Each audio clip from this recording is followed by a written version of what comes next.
Good day, everyone. Welcome to the third episode of Silakbo, the backstories behind these stories.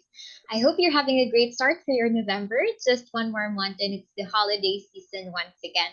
It's a good time to reminisce good memories as the year comes to its near end or perhaps even the bad ones.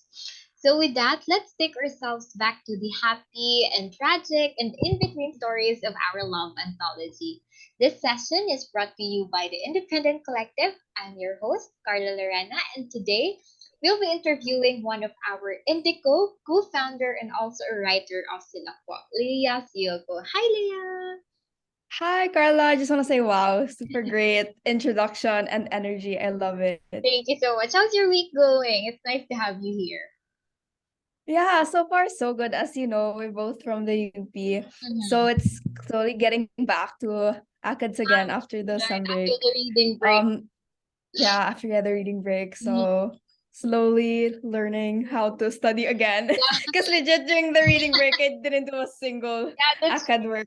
it's so hard to get back on track when you're just resting for a week or so. So that's really great to hear. And for those of you who didn't know, Leia's essays have been like published several times by different publications, Scarlet Leaf Publishing, Philippine Daily Inquirer, and ultimately the Chicken Soup for the Soul. So Leia, if I may just ask, like, what makes this anthology like different from other published works of yours? Um, yeah, so these stories, because I Mhm, wrote three for mhm, context. I wrote one about my grandmother, I wrote one about my dog, and the other one about math, which is what I'm studying in college.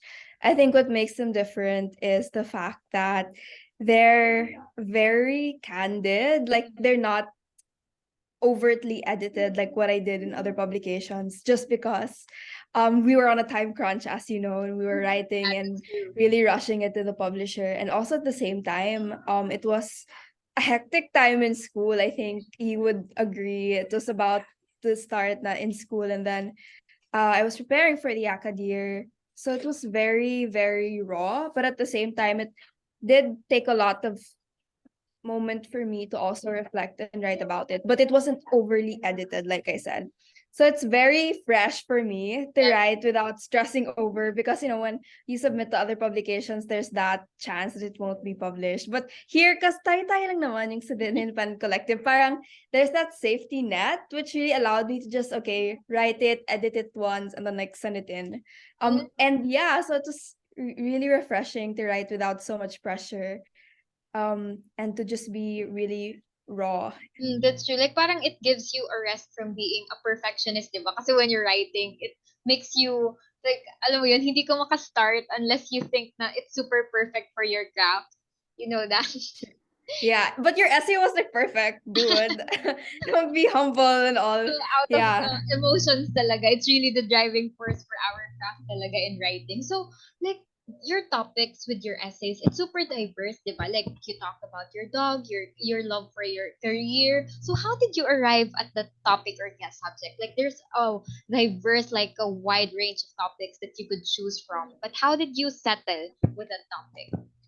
Okay, so I think my dog was super straightforward.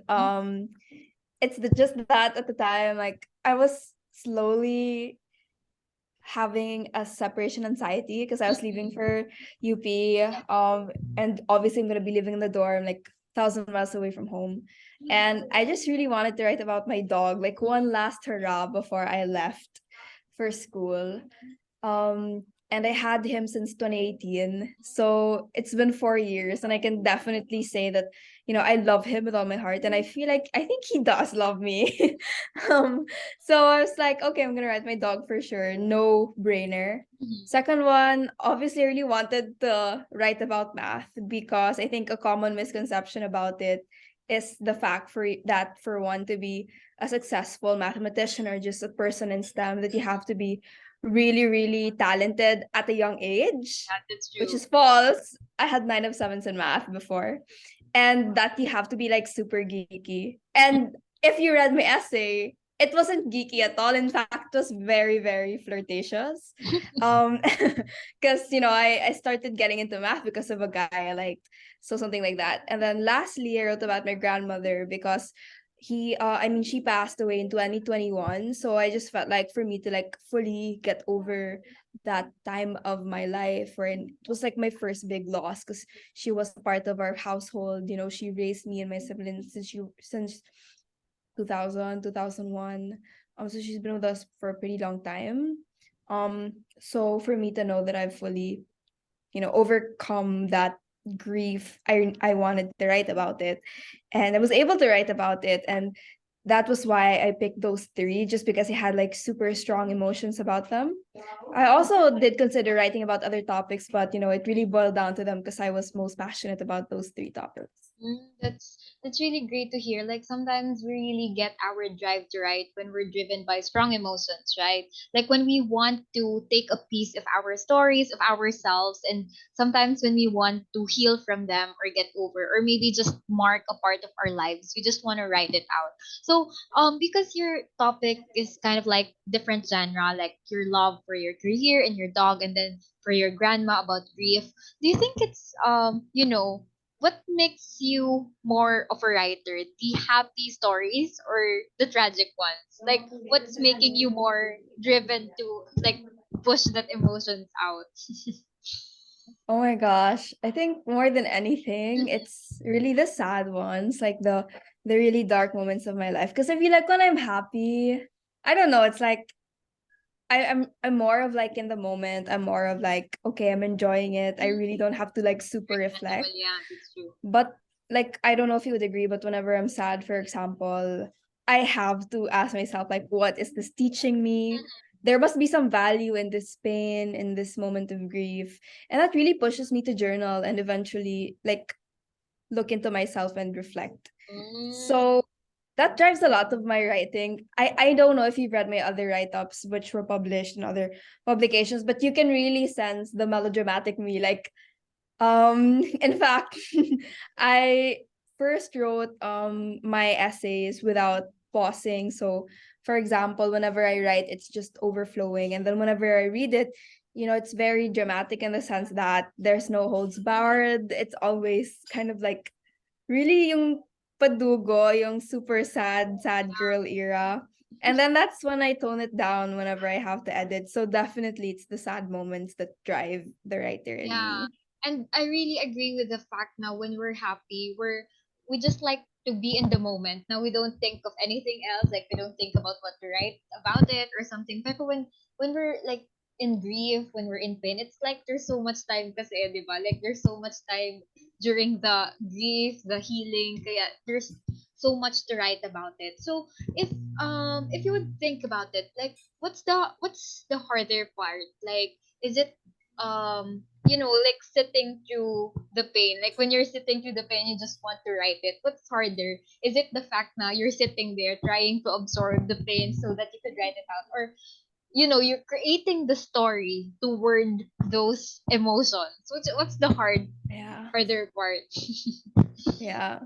For me, I think the hardest part is just starting, Mm, like sitting down and like mm, writing those first few words. mm, I think that's the hardest for me, especially if it's a topic that is super sad, something that I've never really explored. Because like when you write about it's a way of knowing yourself, of knowing who you were when you were experiencing that story. So it's really like a journey. And whenever I, decide to sit down, it's like almost as hard as, deciding to put on my workout gear, or like, putting on my shoes, which is like the hardest, like getting out of bed and then eventually, getting on with my day.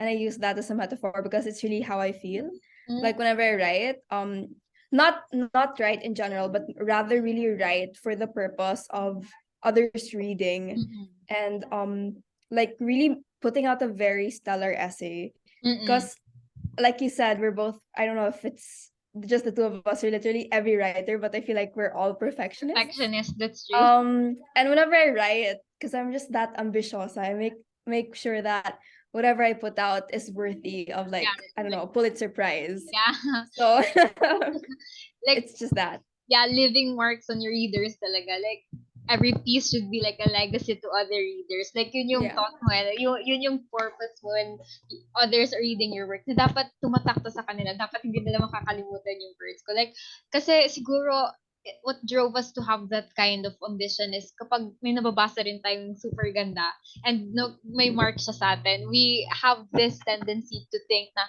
hala, gusto ko rin ng magiging ganito yung mark ko sa ibang tao, right? So True. I'm just curious, what's something that made you start writing? Like, what's the very first moment that made you think na, oh, I wanna be, like, parang, I have this love for words. I'm passionate for this one. We have a moment like that. Oh my gosh, yeah. I think it's really sorry, nakita yung It's okay.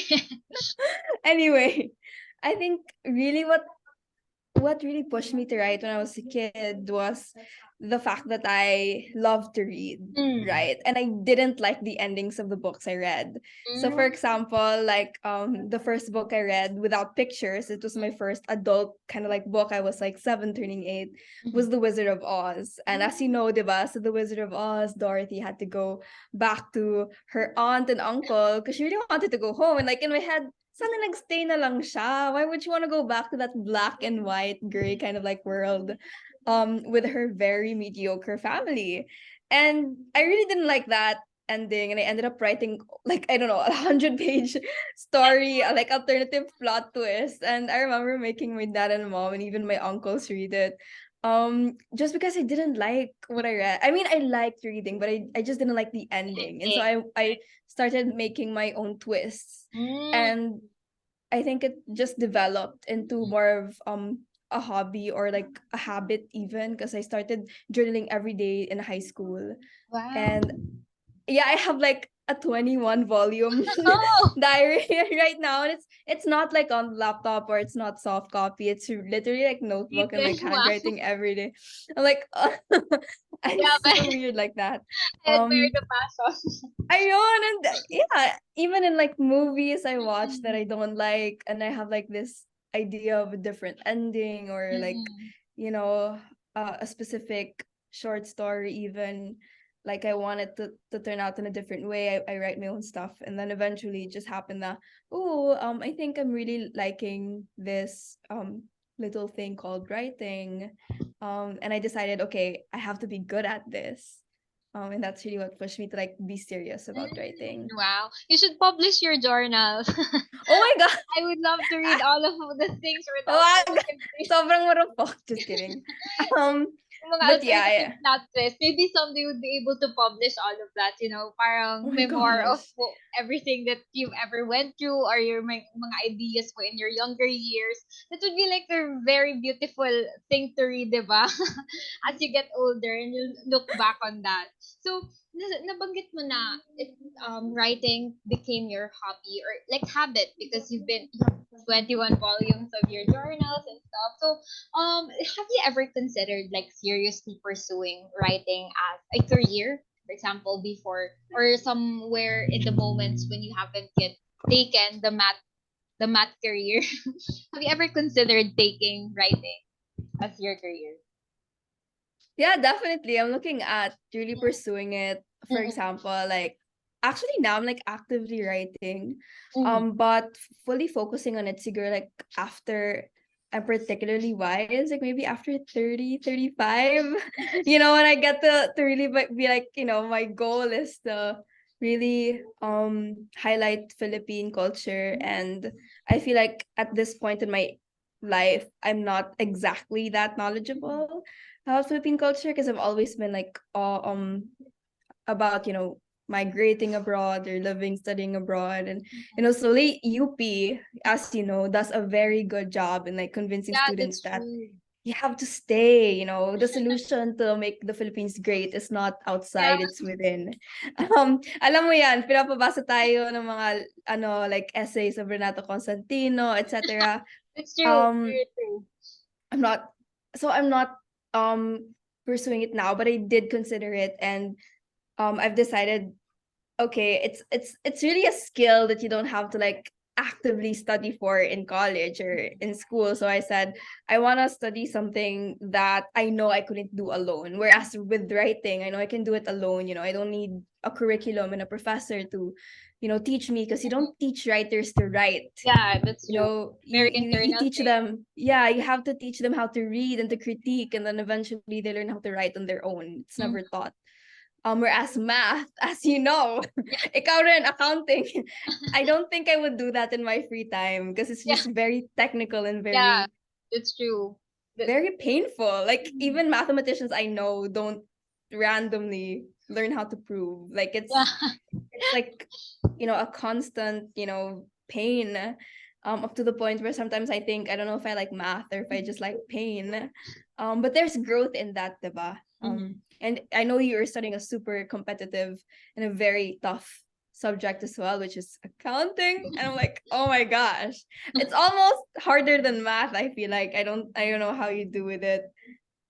But it's a good thing, 'di ba? Na like the thing with writing, it's okay if you don't actually pursue it as a career, kasi parang it's always okay to pick it up from the sidelines, 'di ba? Like Yeah, true.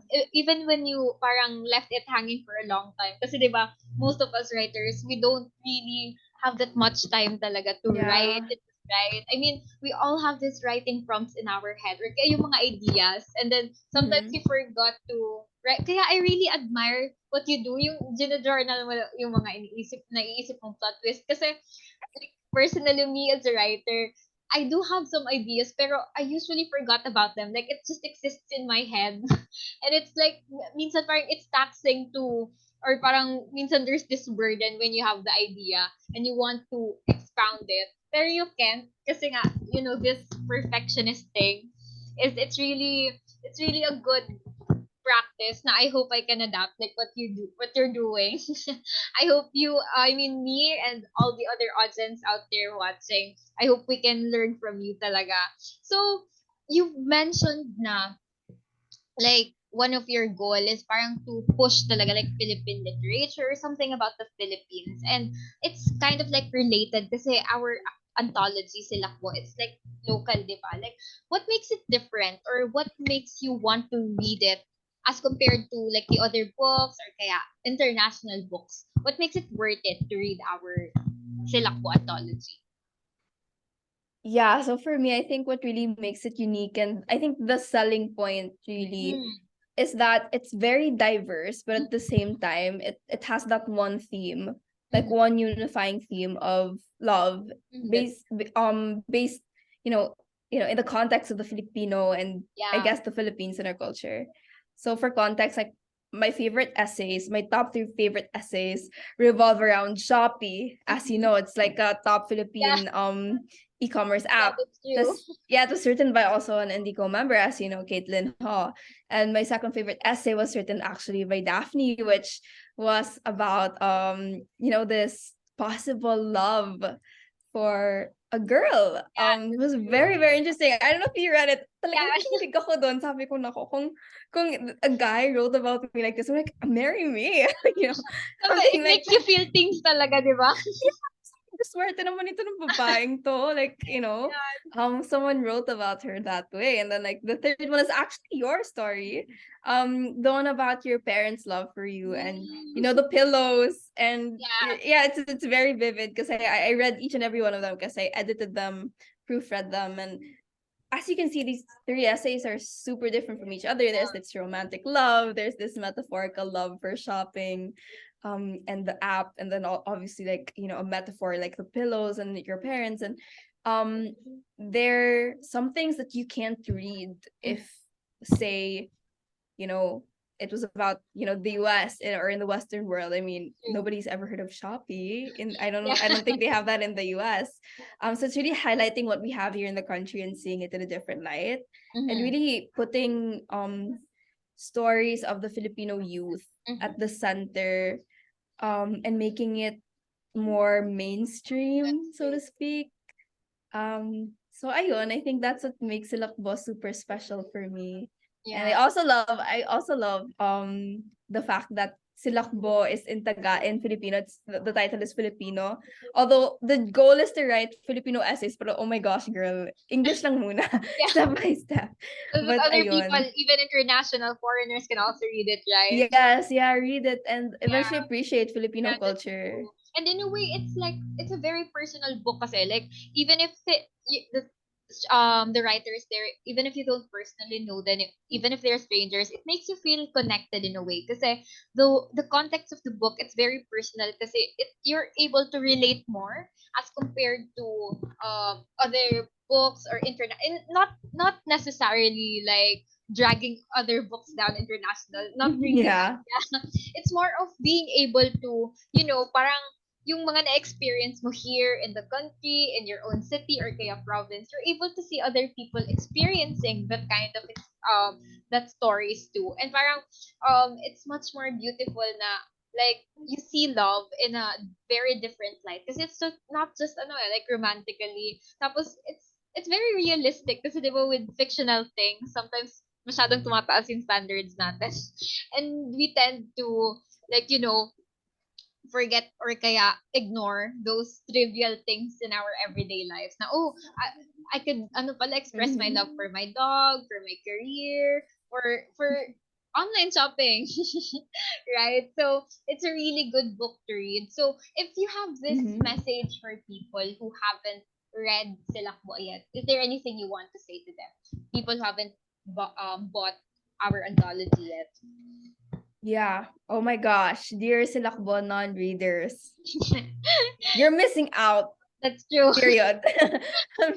But no, in all seriousness, even if I were not part of this team and I would find out about it, Filipino youth putting stories out there by the Filipino youth for the Filipino youth, I would like instantly consider purchasing the book. Mhm. And it's not so much about, just reading, but Mm. also in effect appreciating the grassroots of your identity, especially if you're Filipino, born and bred Filipino, or let's say you're a Filipino out there in the world. And Mhm. there are very, very few Filipino written Yeah, that's books true. in international shelves.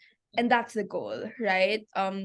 For our anthologies and other books we publish and produce to reach the international scale, because I feel like the Philippines has so much just potential That's to true. be great again. And um it's a very, very interesting time for us, especially now in the age of technology and True. media, because whatever we consume we become.